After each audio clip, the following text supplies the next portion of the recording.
Police ने दादी को गिरफ्तार कर लिया है और उन पर लगा है एक बहुत बड़ा इल्जाम।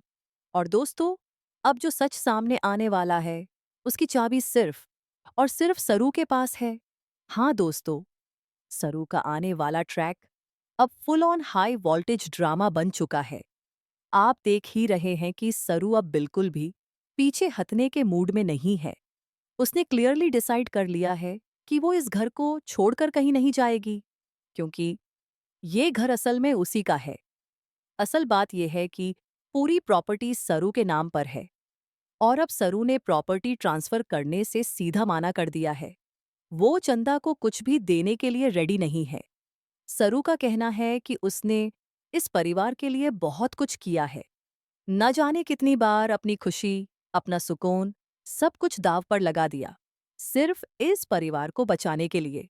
जब कर्म इतने गहरे हो, तो अपना हक कोई आसानी से कैसे छोड़ सकता है? इसी वजह से अब अनिका, कमिनी, उर्मिला और चंदा सबके सब बुरी तरह घबराए हुए हैं। लेकिन सबसे ज्यादा डर अनिका के चेहरे पर साफ दिख रहा है। उसे लग रहा है कि सरू ने अब तक कुछ भी वापस नहीं लिया।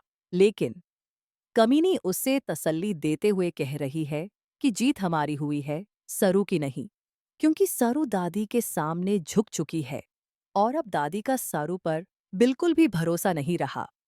और इसी बीच कॉलेज में चल रहा है एक और बहुत बड़ा हंगामा। कॉलेज के अंदर एक नशीला पदार्थ चुपके चुपके बेचा जा रहा है और स्टूडेंट्स उसका इस्तेमाल कर रहे हैं। दादी पूरे यकीन के साथ कह रही होती हैं कि उनके कॉलेज में ऐसा कुछ हो ही नहीं सकता।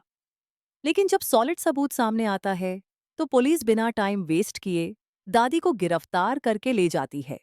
ये सब देखकर सरू बिल्कुल शॉक हो जाती है, क्योंकि सरू जानती है कि इतना घटिया काम इस परिवार का कोई अपना नहीं, बल्कि वही करवा सकता है जो इस परिवार की सबसे बड़ी दुश्मन है, कमीनी। दौलत पाने के लिए कमीनी किसी भी हद तक जा सकती है,